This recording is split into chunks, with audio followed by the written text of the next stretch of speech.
No'monov bugun yaxshi bir ishonch bilan harakat qilyapti. Hozir qoida buzildi unga nisbatan. Hujum. Mashalda hujum. Pas, yana bir pas ko'tarib beryapti. Havodan yaxshi zarba yo'llandi, ustundan qaytdi va hisob ochilmoqda.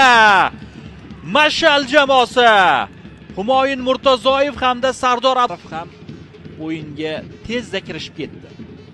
Mana bunday bo'ldi hammasi.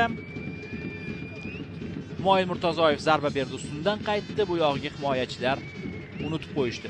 Sal avval aytgan edim.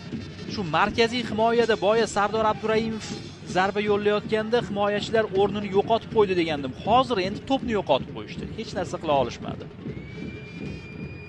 Va hozir Abduraimov aslida Humoyun Murtazoyevga xalaqit qila olishmadi va Abduraimov ham kelib bemalol zarba yo'llayapti. Markaziy himoya nega Mannonovni olgani biroz tushunarsiz. Mannonov yordam berayotgandi qaytamiga. Mannonov himoyadagi bo'shliqlarni to'ldirayotgandi.